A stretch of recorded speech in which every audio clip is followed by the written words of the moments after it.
വായിലിട്ടാൽ അലിഞ്ഞു പോകും രുചിയിൽ ഒരു സൂപ്പർ ഹെൽത്തി ഹൽവ. വെറും 3 ചേരുവകൾ മാത്രം മതി കേട്ടോ ഇത് ഉണ്ടാക്കാൻ വേണ്ടിയിട്ട്. എണ്ണയോ മൈദയോ ഒന്നും നമ്മൾ ഉപയോഗിക്കുന്നില്ല. അല്ലാതെ തന്നെ നല്ല സോഫ്റ്റ് ആയിട്ടുള്ള ഹൽവ ഉണ്ടാക്കാം. സാധാരണ ഉണ്ടാക്കുന്ന ഹൽവയുടെ പകുതി പണി പോലും ഇല്ല കേട്ടോ ഇത് ഉണ്ടാക്കാൻ വേണ്ടിയിട്ട്. എന്നാലാണെങ്കിൽ ടേസ്റ്റിൽ യാതൊരു കോംപ്രമൈസും ഇല്ല. വെറും 5 മിനിറ്റിൽ നമുക്കിത് തയ്യാറാക്കി എടുക്കാൻ വേണ്ടിയിട്ട് പറ്റും. അപ്പോൾ ഈ സൂപ്പർ സോഫ്റ്റ് ആയിട്ടുള്ള ഈ ഹൽവ എങ്ങനെയാണ് ഉണ്ടാക്കുന്നതെന്ന് നമുക്കൊന്ന് നോക്കിയാലോ.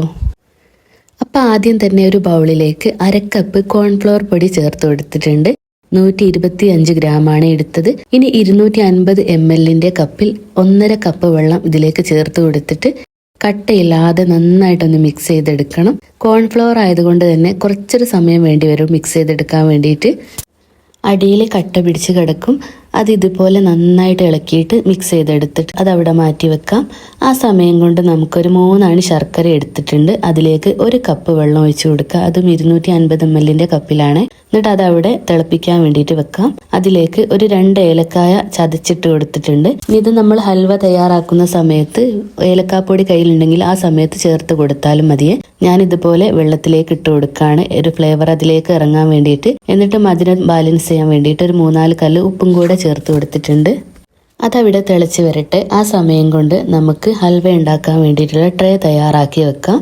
അപ്പം ഞാനിവിടെ ഒരു ചതുരത്തിലുള്ള കേക്ക് ടിന്നാണ് കേട്ടോ എടുത്തിരിക്കുന്നത്. നിങ്ങളെ കയ്യിൽ ഏത് പാത്രമാണോ അതെടുത്താൽ മതിയെ. എന്നിട്ട് അതിൽ കുറച്ച് നെയ്യ് തടവി കൊടുത്തതിന് ശേഷം കുറച്ച് വെളുത്ത എള്ളില്ലേ അതിങ്ങനെ അടിഭാഗത്ത് ഇങ്ങനെ മുഴുവനായിട്ട് ഒന്ന് വിതറി കൊടുക്കാം. എന്നിട്ട് നമ്മളെ കയ്യിൽ ഏതെങ്കിലും സീഡ്സോ നട്ട്സോ എന്താ ഉള്ളതെന്ന് വെച്ചാൽ അതും കൂടെ ഇട്ട് കൊടുക്കാം. ഞാൻ കുറച്ച് കപ്പലണ്ടി ഉണ്ടായിരുന്നു കയ്യിൽ, അത് വറുത്തിട്ട് ഇതുപോലെ ഇട്ട് കൊടുത്തിട്ടുണ്ട്. അത് വെറുതെ ഒരു ഡെക്കറേഷന്, അതിന്റെ മുകൾ ഭാഗം എടുക്കുന്ന സമയത്ത് കാണാനൊരു ഭംഗി കിട്ടാൻ വേണ്ടിയിട്ടാണ്. അങ്ങനെ ഇനി നമുക്ക് ഹൽവ ഉണ്ടാക്കാൻ വേണ്ടിയിട്ട് തുടങ്ങാം. നമ്മൾ നേരത്തെ ഉരുക്കി വെച്ചിട്ടുണ്ടായിരുന്ന ശർക്കരയില്ലേ, 3 അണി ശർക്കര 1 കപ്പ് വെള്ളത്തിൽ അലിച്ച് വെച്ചിട്ടുണ്ടായിരുന്നല്ലോ, അത് നന്നായിട്ട് അരിച്ചിട്ട് ഒരു പാത്രത്തിലേക്ക് ഒഴിച്ചു കൊടുക്കാം.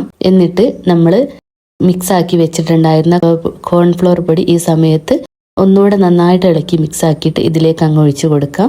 കോൺഫ്ലവർ ആയതുകൊണ്ട് തന്നെ കുറച്ച് സമയം വെക്കുമ്പോഴേക്കും കട്ടയാവും. അപ്പോൾ നന്നായിട്ട് മിക്സ് ആക്കിയിട്ട് വേണം കേട്ടോ ഇതിലേക്ക് ഒഴിച്ചു കൊടുക്കാൻ വേണ്ടിയിട്ട്.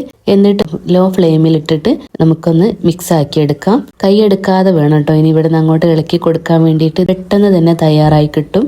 അപ്പോൾ അത് ചൂടായി വരുന്ന സമയത്ത് ഇതുപോലെ ഇങ്ങനെ വന്നിട്ടുണ്ടാവേ. അപ്പോൾ നമ്മൾ വീണ്ടും ഇങ്ങനെ ഇളക്കി കൊടുത്തോണ്ടിരിക്കുന്ന സമയത്ത് ഇതുപോലെ കുറുകി വരും. കുറുകുന്നതിനനുസരിച്ച് തന്നെ ഇതിന്റെ കളറും മാറി വരും കേട്ടോ, നല്ലൊരു കളറായി വരും. ഉണ്ടാക്കാൻ ഭയങ്കര സിമ്പിളാണ്, കഴിക്കാൻ നല്ല ടേസ്റ്റിയുമാണ് കേട്ടോ ഈ ഹൽവ. പെട്ടെന്ന് നമുക്കൊരു മധുരപലഹാരം കഴിക്കണം എന്നൊക്കെ ആഗ്രഹം തോന്നുമ്പോൾ ഇതുപോലെ ഉണ്ടാക്കിയെടുക്കാൻ വേണ്ടിയിട്ട് പറ്റും. ഇനി ഇതാ നന്നായിട്ടൊന്ന് കുറുകി വരുന്ന സമയത്ത് നമ്മൾ ഇതിലേക്ക് ഒരു 3 ടീസ്പൂൺ പശുനെയ്യ് കൂടെ ചേർത്ത് കൊടുത്തിട്ടുണ്ട്. നമ്മുടെ ഹൽവ നല്ലൊരു ടേസ്റ്റ് കിട്ടാൻ വേണ്ടിയിട്ടാണ്. നെയ്യ് ചേർത്ത് ഇളക്കിയതിന് ശേഷം കുറച്ച് സമയം കഴിഞ്ഞാൽ പാത്രത്തിൽ നിന്ന് നന്നായിട്ട് ഇത് വിട്ടുവരും. അതാണ് ഇതിന്റെ കറക്റ്റ് പരുവെന്ന് പറയുന്നത്. നമുക്ക് വീട്ടിൽ പെട്ടെന്ന് വിരുന്നുകാരൊക്കെ വരുന്ന സമയത്തും അതുപോലെ നമ്മൾ എങ്ങോട്ടെങ്കിലും വിരുന്ന് പോകുന്ന സമയത്തൊക്കെ ഇതുപോലെ ഹൽവ ഉണ്ടാക്കിയെടുക്കാൻ വേണ്ടിയിട്ട് പറ്റുവേ. ഇനി ഇതാ നമ്മളിത് ലാസ്റ്റായിട്ട് കുറച്ച് കപ്പലണ്ടി വറുത്ത് പൊടിച്ചതും കൂടെ ഇട്ട് കൊടുത്തിട്ടുണ്ട്. ഇതിന് പകരം നിങ്ങളെ കയ്യിൽ ബദാമോ പിസ്തയോ അണ്ടിപ്പരിപ്പോ എന്തെങ്കിലും നട്സുകൾ വേറെ ഉണ്ടെങ്കിൽ അതും കൂടെ ചേർത്ത് കൊടുക്കാം കേട്ടോ. നമ്മൾ ഈ ഹൽവ കഴിക്കുന്ന സമയത്ത് ഇങ്ങനെ ഒന്ന് കടിക്കാൻ കിട്ടുമ്പോൾ നല്ലൊരു ടേസ്റ്റാണ്. അപ്പം ഞാനിവിടെ കപ്പലണ്ടി മാത്രമേ ചേർത്ത് കൊടുത്തിട്ടുള്ളൂ. ഇത് ഒരു നിർബന്ധമല്ല കേട്ടോ ചേർത്ത് കൊടുക്കണമെന്ന്, അല്ലാതെ തന്നെ നല്ല ടേസ്റ്റാണ്. നമുക്ക് കയ്യിലുണ്ടെങ്കിൽ മാത്രം ചേർത്ത് കൊടുത്താൽ മതിയേ.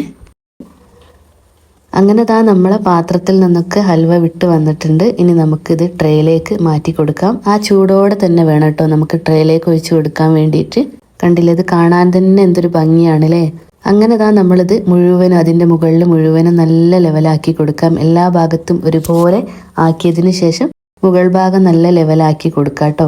എന്നിട്ടൊരു 3/4 മണിക്കൂർ അവിടെ മാറ്റി വെച്ചാൽ നമ്മുടെ ഹൽവ പിന്നെ നമുക്ക് മുറിച്ച് കഴിക്കാൻ പറ്റും. ഇത് ഫ്രിഡ്ജിലൊന്നും വെക്കേണ്ട ആവശ്യമില്ല, പുറത്ത് തന്നെ വെച്ചാൽ മതി. നന്നായിട്ട് ചൂടാറി കഴിഞ്ഞാൽ നമുക്ക് മുറിച്ച് കഴിക്കാം കേട്ടോ. അപ്പം ഇത്രയേ ഉള്ളൂ, നമ്മുടെ ഹൽവ ഇവിടെ റെഡി ആയിട്ടുണ്ട്.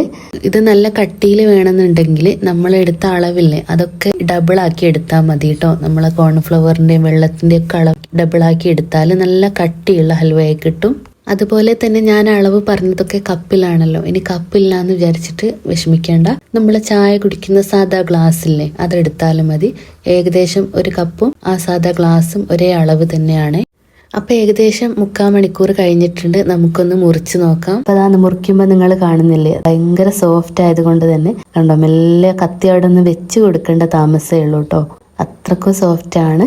കറുത്ത ഹൽവ ഇഷ്ടമുള്ളവരൊക്കെ ഉണ്ടാവുമല്ലോ, അവർക്കൊക്കെ എന്തായാലും മസ്റ്റായിട്ടൊന്ന് ട്രൈ ചെയ്ത് നോക്കാം കേട്ടോ. ഇത് നമ്മൾ സാധാരണ ഹൽവ ഉണ്ടാക്കുന്ന സമയത്ത് മൈദമാവാണല്ലോ ഉപയോഗിക്കുക. അതിലേക്കാണെങ്കിൽ നമ്മൾ കുറേ നെയ്യ് ഒഴിച്ച് കൊടുത്തിട്ട് വരട്ടി എടുക്കണം. ഇത് നമ്മൾ എത്ര സിമ്പിൾ ആയിട്ടാണ് ഉണ്ടാക്കിയത്. ഓയിലാണെങ്കിൽ വളരെ കുറച്ച് മതി. അപ്പൊ എല്ലാവരും ഒന്ന് ഉണ്ടാക്കി നോക്കണേ. ഉണ്ടാക്കി നോക്കിയിട്ട് ഫീഡ്ബാക്ക് അറിയിക്കുക. കുട്ടികൾക്കൊക്കെ എന്തായാലും ഇഷ്ടമാവും.